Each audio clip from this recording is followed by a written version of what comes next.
आप देख रहे हैं देश का विशाल नेटवर्क इंडिया टीवी लाइव, सच्चाई की सही आवाज। तालुकाનું ગામ જલાલપુર વજીફા છેલ્લા 2 વર્ષથી પાણીમાં ડૂબે છે।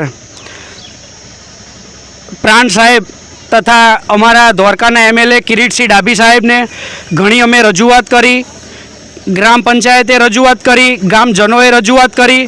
કિરીટસિંહ ડાભી છેલ્લા 2 વર્ષથી જલાલપુરની અંદર પાણી બાબતે અમારો આટલો મોટો પ્રશ્ન છે છતાં પણ એક પણ વાર એ જોવા નહીં આવતા।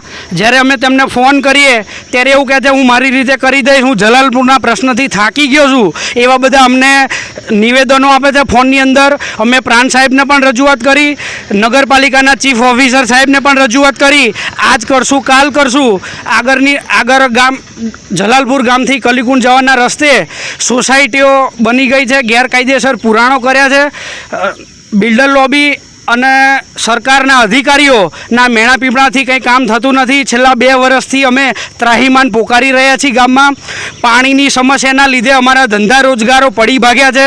અમારા અત્યારે 40,000 થી 50,000 રૂપિયાનું ખાલી બાઇકમાં નુકસાન થયું છે 2 દિવસમાં। હજુ તો આ શરૂઆત વરસાદની નહીં થઈ છતાં પણ એક જ સિઝનની અંદર આ પાણી આટલું બધું ભરાઈ રહ્યું છે।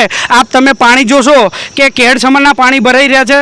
આગળ સ્કૂલ છે ત્યાં સ્કૂલ પણ 2 દિવસમાં બંધ કરવામાં આવશે। છેલ્લા 2 વર્ષથી ગામની અંદર રોગચાળો ફાટી નીકળ્યો છે, કોઈ સરકારી તંત્ર કોઈ ધ્યાન। देश और प्रदेश की खबरों के लिए अभी सब्सक्राइब कीजिए इंडिया टीवी लाइव, साथ ही बेल आइकन को दबाना बिल्कुल ना भूलें, जिससे सबसे पहले खबर आप तक पहुंचे।